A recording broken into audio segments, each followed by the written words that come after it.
नमस्कार। हिंदी स्टार विश्व सुरेश कुमार में आपका स्वागत है। आज की इस वीडियो में हम देखेंगे बाल गोविंद भगत, जिसे रामवृक्ष बेनीपुरी ने लिखा है और जो 10वीं कक्षा सीबीएसई बोर्ड के पाठ्यक्रम के लिए निर्धारित है। इस वीडियो में हम लेखक का संक्षिप्त परिचय देंगे, उसके बाद बताएंगे कि बाल गोविंद भगत की वेशभूषा कैसी थी, उनका व्यक्तित्व कैसा था और उनके संगीत का जादू क्या था जो सबको अपने जादू में बांध लेता था। तो आइए बिना देर किए पढ़ना प्रारंभ करते हैं। वीडियो अच्छा लगे तो लाइक, कमेंट, शेयर और सब्सक्राइब करना मत भूलिएगा। किसी भी रचना को समझने के लिए सबसे पहले आवश्यक होता है कि उस रचनाकार को समझ लें। इसलिए बाल गोविंद भगत पाठ पढ़ने से पहले हम बाल गोविंद भगत पाठ के लेखक रामवृक्ष बेनीपुरी का संक्षिप्त परिचय यहाँ दे देते हैं। रामवृक्ष बेनीपुरी का जन्म सन 1899 में मुजफ्फरपुर जिले में बिहार में हुआ था। बचपन में ही माता पिता गुजर गए, इसलिए इनका आरंभिक जीवन बड़ी कठिनाइयों में गुजरा। 10वीं तक किसी तरह पढ़ाई कर पाए, उसके बाद पढ़ाई इनको छोड़नी पड़ी और 1920 के स्वतंत्रता आंदोलन में इन्होंने बढ़ चढ़ के भाग लिया। कई बार जेल भी गए और 1968 में इनका निधन हो गया। 15 वर्ष की अवस्था में ही रामवृक्ष बेनीपुरी की रचनाएं तमाम पत्र पत्रिकाओं में छपने लगी थी। वह बेहद ही प्रतिभाशाली पत्रकार थे। उन्होंने कई पत्र पत्रिकाओं का संपादन किया, जिनमें बालक, तरुण भारत, युवक, किसान मित्र, योगी, जनता, जनवाणी और नई धारा उल्लेखनीय हैं। उनके द्वारा लिखे उपन्यास पतितों के देश में, चिता के फूल उनकी कहानी है, अम्बपाली नाटक है, जंजीरें और दीवारें उनका संस्मरण है। ये उनकी प्रमुख रचनाएं हैं। उनकी रचनाओं की विशेषता यह है कि स्वाधीनता की चेतना, मनुष्यता की चिंता और इतिहास की युग के अनुरूप व्याख्या उनकी रचनाओं की प्रमुख विशेषता है। विशिष्ट शैली के रचनाकार होने के कारण उन्हें कलम का जादूगर भी कहा जाता है। बाल गोविंद भगत पाठ जो हम पढ़ने जा रहे हैं वो लेखक द्वारा लिखित एक रेखा चित्र है। उसने एक विलक्षण चरित्र को सृजित किया है जो मानवता, लोक संस्कृति और सामूहिक चेतना का प्रतीक है। लेखक का ऐसा मानना है कि वेशभूषा, बाह्य अनुष्ठानों से कोई सन्यासी नहीं हो जाता है। सन्यासी व्यक्ति अपने मानवीय सरोकारों से होता है। अगर आपके मानवीय सरोकार सन्यासी के हैं तब आप सन्यासी हैं। बाहर का वेशभूषा पहनने से कोई सन्यासी नहीं हो जाता। किसी कवि ने कहा है कि तन न रंगायो रंगायो जोगी कपड़ा। तो कपड़ा पहन लेने से, सन्यासी का वेश धारण कर लेने से कोई सन्यासी नहीं होता है। और इस आधार पर लेखक का ऐसा मानना है कि बाल गोविंद भगत एक सन्यासी हैं। बाल गोविंद भगत पाठ के माध्यम से लेखक ने यहाँ ग्रामीण जीवन की बड़ी ही सजीव झांकी प्रस्तुत की है। आइए देखते हैं कि बाल गोविंद भगत की वेशभूषा कैसी थी, उनका व्यक्तित्व कैसा था।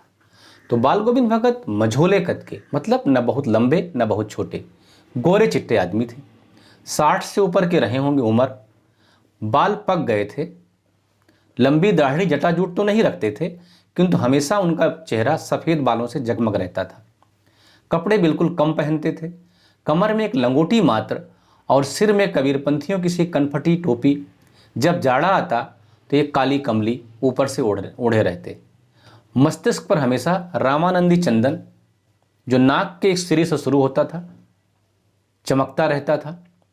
गले में तुलसी की बेडौल माला बांधे रहते थे। लेकिन ऊपर की तस्वीर से, इस तस्वीर से आप ये मत समझिएगा कि बाल गोविंद भगत कोई साधु थे। पूरी तरह गृहस्थ थे वो। उनकी गृहिणी अर्थात पत्नी का तो याद नहीं, पतोहू थी।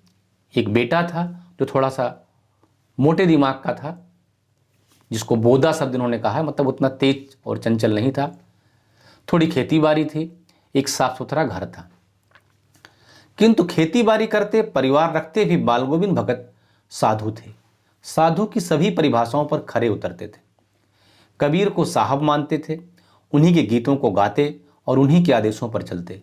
कभी झूठ नहीं बोलते, कभी किसी से झगड़ा नहीं करते, बिना पूछे किसी का सामान नहीं छूते।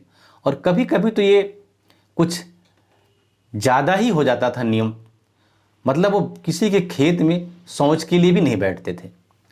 खेत में जो पैदा होता उसे सब कुछ साहब का मान करके साहब के मठ पे पहुंचा देते थे। साहब का मतलब कबीर का मठ, और वहाँ जो उनके घर से 3-4 कोस की दूरी पे था, वहाँ से जो साहब के मठ से सब अनाज पहुंचा दिए, कुछ रख करके बाकी इनको दे देते थे, तो सर पे ले आते थे और उसी को साहब का प्रसाद समझ करके पूरा साल खाते थे।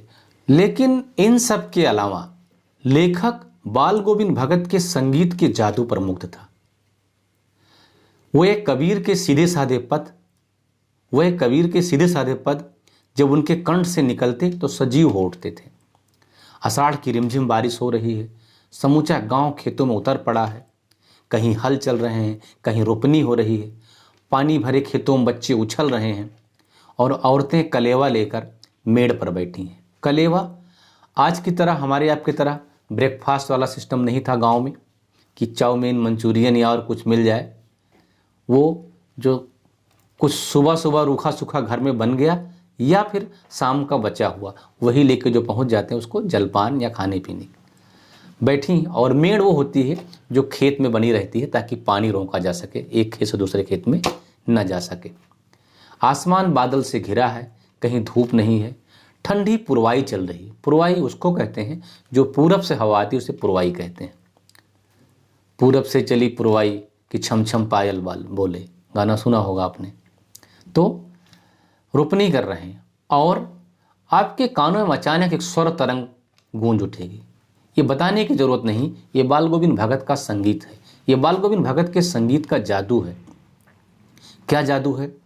जब उनका संगीत गूंज उठता है तो क्या होता है कि जो रोपनी करती महिलाएं हैं उनके हाथों की गति बढ़ जाती है, हलवाहा उसके पैरों में थिरकन बढ़ जाती है, बच्चे उछलना कूदना शुरू कर देते हैं, बच्चे भी मस्त होकर नाचना शुरू कर देते हैं। और वो अपने संगीत के जो सुर को कुछ को संगीत की जिनेब चढ़ाकर आसमान की ओर भेज रहे हैं और कुछ को धान की रोपनी में जमीन में गाड़ रहे हैं।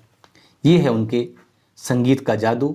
बच्चे खेलते हुए झूम उठते हैं, मेड़ पर खड़ी औरतों के होंठ कांप उठते हैं, अर्थात उनके भी होंठों से गीत निकलने लगता है और वो भी गुनगुनाने लगती हैं। हलवाहों के पैर ताल से उठने लगते हैं, रोपनी करने वालों की उंगलियां अजीब क्रम में चलने लगती हैं। और ये है बाल गोविंद भगत के संगीत का जादू। भादों की वो अंधेरी रतिया, भादों की अंधेरी अधरतिया, अधरतिया मतलब आधी रात। भादों के महीने में आधी रात में अचानक मूसलाधार बारिश हो रही, बादल गरज रहे, बिजली चमक रही है और मेढकों की टर टर की आवाज़ सुनाई पड़े। दादुर मतलब मेढक, झींगुर एक कीड़ा होता है जिसको झिल्ली यहाँ कहा गया है, झिल्ली मतलब झींगुर, उनकी आवाज़ सुनाई पड़ रही है और उसमें बाल गोविंद भगत की खंजड़ी डिमक डिमक बजने लगती है।